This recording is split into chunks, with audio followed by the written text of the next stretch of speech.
대륙의 맨 끝 북쪽에 알라스카라는 땅이 있습니다. 대부분 얼어붙은 동토이지만 우리나라 남한 면적의 15배가 되는 아주 넓은 광활한 땅입니다.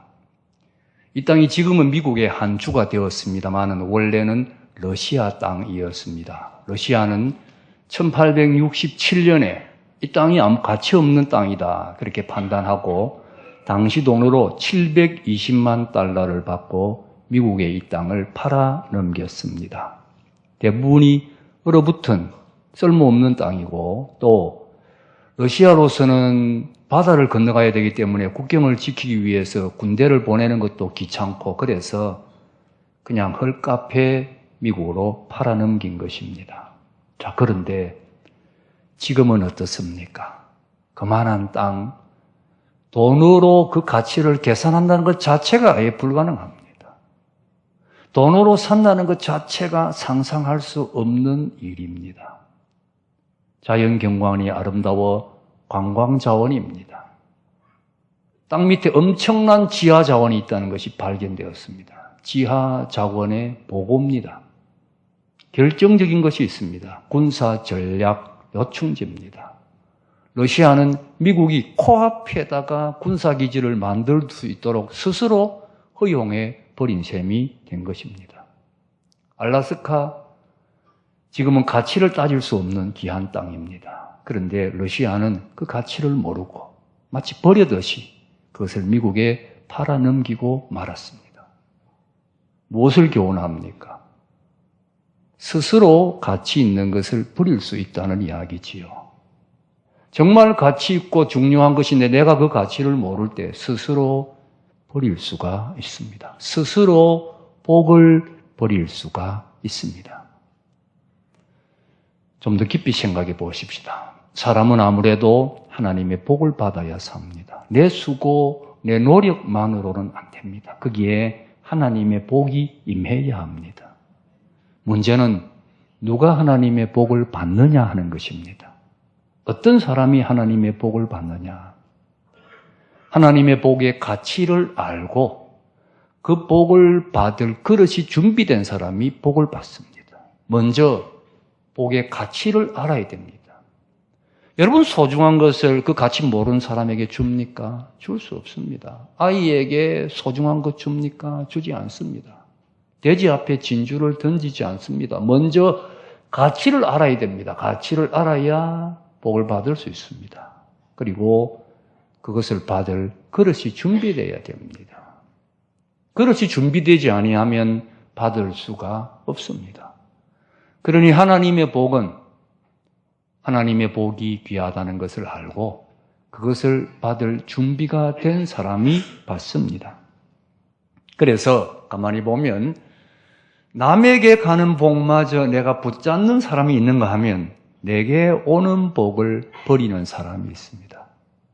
내게 오는 복을 스스로 버리는 사람이 있습니다. 가만만 있어도 내게 오는데 스스로 그것을 발로 차버리는 사람이 있습니다. 얼마나 안타까운 이야기인지 모릅니다. 오늘 읽은 본문에 바로 이렇게 스스로 복을 버린 대표적인 사람이 나타납니다. 이삭의 아들 에서라는 사람입니다. 이삭에게 쌍둥이 형제가 있었지요. 형이 에서요, 동생이 야곱입니다. 원래는 동생이 형의 발꿈치를 잡고 같이 태어났습니다만 그러나 엄연히 에서가 먼저 나왔으니 장자고 야곱은 동생입니다. 하루는 에서가 들에서 사냥을 하고 돌아왔습니다. 사냥을 했으니 얼마나 덜을 많이 뛰어다녔겠습니까? 지치고 배가 고팠던 것 같습니다. 마치 집에 오니까 동생이 팥죽을 쓰고 있습니다. 그 팥죽을 쳐다보는 순간에 에서는 그만 정신이 확 돌아버렸습니다. 어서 그 팥죽을 내게 좀 달라. 내가 배가 고파 죽겠다. 팥죽 좀 달라. 그렇게 동생에게 요구했습니다. 이때 야곱은 형님, 내가 이 팥죽 드릴 테니 장자의 명분을 내게 주십시오. 그렇게 말했습니다. 장자의 명분을 내고 팥죽을 사라는 이야기입니다. 말도 안 되는 이야기인데, 정말 말도 안 되는 이야기인데, 팥죽 한 그릇을 장자의 명분을 나에게 주고 사라는 이야기인데, 어처구니 없게도 에서는 장자의 명분을 주고 팥죽 한 그릇을 삽니다. 내가 배가 고파 죽게 되는데 장자의 명분 따위가 무슨 소용이냐 그러면서 장자 명분을 주고 팥죽 한 그릇에 장자의 명분을 주어버리는 것입니다. 장자의 명분이 무엇입니까? 명분이라고 되어 있는데 원어를 보면 신분, 권리 그런 뜻입니다. 그러니 한 가정에서 장자로서 가지는 모든 권리가 이 장자의 명분 속에 포함되어 있습니다. 우리는 이스라엘 백성들의 장자의 명분이라고 하면 제일 먼저 유산 받을 때 두목 받는 것을 생각합니다. 이스라엘 백성들은 자녀들에게 유산을 물려줄 때에 모든 형제에게 똑같이 한 몫씩 주고 장자에게만 두 몫을 주었습니다. 장자의 권리는 이 두 몫이다 이렇게 생각합니다. 그러나 이 제도는 모세 때 생긴 것입니다. 아브라함, 이삭, 야곱 때는 제도가 없었습니다. 추측컨대 그때는 아버지가 임의로 그냥 자녀들에게 재산을 나누어 주었던 것 같습니다. 만약에 그 당시에 장자의 권리 속에 재산 두목 맞는 것이 포함되어 있다면 아무리 애써라고 하지만 그것을 팥죽 한 그릇에 팔겠습니까? 그럴 리는 없지요. 그때는 그런 제도는 없었습니다. 여기 장자의 명분에 가장 중요한 것은 하나님이 아브라함에게 주신 약속을 이어받는 것입니다. 다시 말하면 언약의 상속자가 되는 것입니다. 하나님 이삭의 아버지 아브라함에게 약속하셨지요. 크게 두 가지 약속. 후손이 하늘의 별처럼 땅의 모래처럼 많으리라. 그리고 이 땅을 너에게 주리라. 그 중에서도 중요한 것이 후손의 약속입니다. 너의 후손이 하늘의 별처럼 땅의 모래처럼 많으리라. 다시 말하면 너의 후손이 하나님의 백성을 이룰 것이다 라는 약속입니다. 그리고 동시에 너의 후손으로 말미암아 천하 만민이 복을 받으리라. 그 속에 메시아 약속도 포함되어 있습니다. 너의 후손을 통하여 메시아가 오신다는 약속입니다. 생각해보면 정말 엄청난 복이지요. 놀라운 복입니다. 이것이 장자의 명분입니다. 그런데 에서는 이 장자의 명분을 팥죽 한 그릇에 팔아버립니다. 우리 본문에 장자의 명분이라는 말이 4번 나옵니다. 우리 본문은 장자의 명분에 초점을 맞추고 있습니다. 장자의 명분에 초점을 맞추고 있습니다. 여기서 우리가 먼저 알아야 할 것이 있습니다. 에서가 너무 배가 고파서 그만 눈이 뒤집혔다. 정신이 없었다. 그래서 실수했다. 이렇게 생각하기 쉽습니다. 너무 배고파서 순간적으로 착각을 했다는 겁니다. 그렇지 않습니다. 우리 본문은 에서가 어쩌다가 실수해서 그의 인생이 달라졌다. 그렇게 말하고 있지 않습니다. 본문 마지막에 보면 에서는 팥죽을 다 먹고 일어나 그냥 갑니다. 34절 함께 읽겠습니다. 34절 시작. 야곱이 떡과 팥죽을 에서에게 주매 에서가 먹으며 마시고 일어나 갔으니 에서가 장자의 명분을 가볍게 여김이었더라. 먹으며 마시고 그 다음에 일어나 갔습니다. 그것으로 끝입니다. 다른 언급이 없습니다. 만약에 에서가 배가 너무 고파서 착각을 하려고 실수를 했다면 먹은 다음에는 정신이 돌아오지 않습니까? 그때는 정신 차려야지. 내가 실수했구나. 그래서 야곱에게 말 잘 못했다. 취소하자, 물으자 그렇게 말해야 되는 거 아닙니까? 아니면 아까 그건 농담이다. 농담이니까 그리 알아라. 그런 말 한마디 해야 합니다. 그런데 없습니다. 먹고 마시고 그냥 갔습니다. 그걸로 끝입니다. 실수가 아니라는 이야기입니다. 무서운 이야기지만 에서는 그것을 당연하게 여겼습니다. 그래서 우리 본문 마지막에 이 사건의 결론을 내립니다. 에서가 장자의 명분을 가볍게 여김이었더라. 애당초 그는 장자의 명분을 가볍게 여겼습니다. 바로 이 사건에 에서의 인격, 에서의 신앙, 에서의 축복관이 그대로 나타난다는 겁니다. 애당초 처음부터 그는 장자의 명분에 관심이 없었다는 거예요. 그것이 에서의 인격, 신앙 인격이요 축복관이었다는 이야기지요. 그는 처음부터 신앙이 잘못되어 있었고 축복관이 잘못되어 있었습니다. 당초 처음부터 장자의 형분쯤은 별거 아닌 것으로 생각했습니다. 왜 에서가 장자의 명분을 가볍게 여기겠습니까? 이 장자의 명분 다시 한번 생각해 보세요. 너의 후손이 하늘의 별처럼 많으리라. 너의 후손을 통하여 천하 만민이 복을 받으리라. 이건 전부 먼 훗날 이야기입니다. 신령한 이야기입니다. 지금 당장 손에 잡히는 것은 아무것도 없습니다. 먼 훗날 구름 같은 이야기처럼 들릴 수가 있습니다. 그 먼 훗날에 그런 신령한 이야기, 신령한 약속보다는 지금 당장 내 손에 잡히는 팥죽 한 그릇이 더 소중하다는 것입니다. 이것이 에서의 가치관이요, 에서의 축복관입니다. 그는 미래의 복, 하나님의 약속, 신령한 복 따위에는 아무 관심이 없었습니다. 여기에 에서의 근본적인 문제가 있습니다. 여러분, 복을 받기 위해서는 복이 무엇인지를 먼저 알아야 됩니다. 복이 무엇인지를 모르는 사람은 복을 받을 수가 없습니다. 복을 빼앗길 수밖에 없습니다. 그렇다면 생각해 보십시오. 여러분은 보이는 것과 보이지 않는 것, 세상적인 것과 신령한 것, 물질적인 것과 하나님, 어느 것을 더 소중하게 생각하십니까? 지금 당장 세상에서 내가 조금 잘 되는 것과 하나님의 약속을 붙잡고 미래를 바라보는 것, 어느 것이 더 가치 있다고 생각하십니까? 지금 당장 세상에서 돈을 좀 번다든지 내 손에 잡히는 것을 취하는 것과 먼 훗날 미래의 하나님의 약속을 붙들고 기다리는 것, 어느 것이 더 가치 있다고 생각하십니까? 하나님의 복을 바로 알아야 합니다. 복을 바로 알지 못하고는 하나님의 복을 받을 수가 없습니다. 고사성어에 조삼모사라는 말이 있습니다. 조삼모사. 송나라 때 자공이라는 사람이 원숭이를 좋아했습니다. 집에 원숭이를 많이 길렀는데 자꾸 번식을 해서 원숭이가 많아집니다. 열매를 줘야 되는데 줘야 될 열매가 이제는 모자라게 되는 거예요. 그래서 하루는 원숭이들을 다 불러놓고 아침에 말을 했습니다. 지금부터는 열매를 줄인다. 그래서 지금 3개 주고 저녁에 4개 주겠다. 조삼모사. 지금은 아침이니까 조삼모사. 그랬더니 원숭이들이 안 된다고 막 데모를 하고 스트라이크를 하는 겁니다. 안 된다고 불평을 하는 겁니다. 그랬더니 그러면 좋다. 바꾼다. 그러면 지금 4개 주고 저녁에 3개 주겠다. 그랬더니 좋다고 박수를 치고 좋아하더랍니다. 무슨 뜻입니까?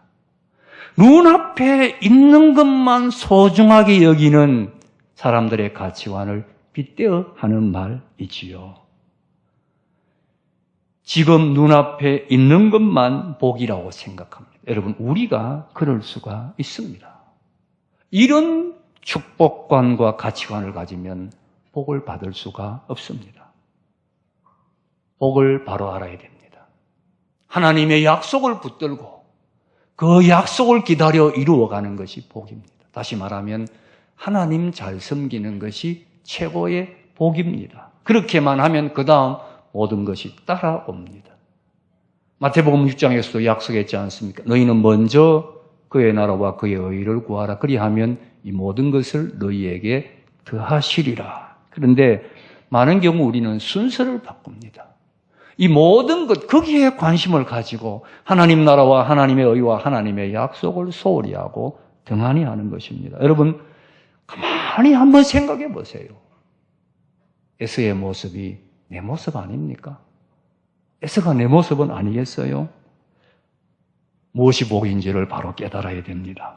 하나님의 약속이 소중하다. 지금 눈에 잡히지 않지만 하나님의 약속이 소중하고 하나님 바로 섬기는 것이 귀한 것이다. 이것이 복이다. 복을 복으로 바로 알아야 됩니다. 복을 복으로 바로 알므로 하나님의 복을 누리는 여러분 될 수 있기를 바랍니다. 에서는 또한 찰나적이었습니다. 너무나 순간적이었습니다. 우리 본문을 가만히 보면 에서가 얼마나 순간적인 것에 집착하는가를 볼 수 있습니다. 그는 팥죽을 보는 순간 정신이 확 돌아버렸습니다. 팥죽 보는 순간 저거 얼른 먹어야 되겠다는 생각 외에는 다른 생각이 없습니다. 이게 원문을 보면 강조되어 나타나 있습니다. 빨리 팥죽을 달라 그리 되어 있습니다. 그래서 표준 세번역은 30절을 그 붉은 죽을 좀 빨리 먹자.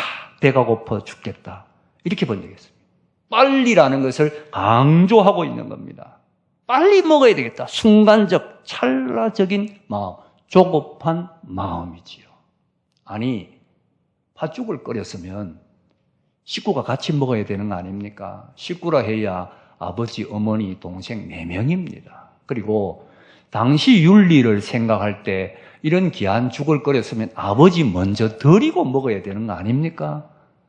아버지와 함께 먹어야 되는 거 아닙니까? 그런데 내가 배가 고프다고 아버지도 생각하지 아니하고 가족도 생각하지 아니하고 우선 내가 먼저 먹어야 되겠다. 빨리 내놓으라. 이 조급한 마음이 문제입니다. 야곱은 농사를 지은 것 같습니다. 에서는 사냥을 했습니다. 농사는 기다려야 되잖아요. 농사 짓는 사람은 마음이 조금 인내심이 있습니다. 사냥은 기다릴 수가 없지요. 순간을 포착해서 놓치면 안 됩니다. 그래서 그런지 에서가 더 조급한 것 같습니다. 현대의 가장 큰 특징이 조급함이지요. 현대인들은 다 마음이 급합니다. 디모데후서 3장에 보면 말세의 특징, 말세에 고통하는 때가 이르르니 말세의 특징을 열거하는데 그 중에 하나가 조급하며 말세가 되면 될수록 사람들의 마음이 급해진다. 그렇게 지적하고 있는데 정말 성경은 성경이다. 그런 생각이 듭니다. 여러분 사실이 그렇지 않습니까? 지금 무슨 경쟁입니까? 빨리 하기의 경쟁이지요. 남들보다 빨리 만들면 이기고 늦게 만들면 지는 겁니다. 치열한 빨리의 경쟁입니다. 휴대폰 보세요. 이게 얼마나 자주 바뀝니까? 조금 가지고 있으면 얼마 안 있으면 새 거 나왔다. 이쪽 회사에서 새 거 내놓으면 저쪽 회사에서 새 거 내놓았다. 치열한 빨리의 경쟁을 하고 있습니다. 늦으면 지는 거예요. 얼마 전에 뉴스를 보니까 공면 TV로 경쟁을 한다. 공면. TV가 이제 이렇게 평면이 아니고 굽어지는 텔레비전으로 경쟁을 한다. 뉴스에 나왔는데 무슨 경쟁한다는 이야기입니까? 누가 빨리 만드느냐에 경쟁한다는 이야기지요. 빨리의 치열한 경쟁. 이 경쟁 속에 살다 보니까 사람들의 마음이 자기도 모르게 자꾸 급해지고 있는 것입니다. 예전에 우리나라 사람들은 남자보다 여자들이 조금은 마음이 느긋했습니다. 많은 학자들이 그 이후로 옛날에 우리 주부들이 밥을 지었기 때문이다. 그렇게 이야기합니다. 지금 밥 짓는 것 말고 옛날에 밥 짓는 것. 여러분 옛날에 밥 짓는 거 한번 생각해 보십시오. 바가지에다가 쌀을 잃어야 됩니다. 돌을 골라내야 됩니다. 솥에다가 쌀을 안치지요. 그 다음에는 불을 떼야 됩니다. 그때는 가스 이런 거 없습니다. 불을 지펴야 됩니다. 그리고 다 익으면 그냥 먹습니까?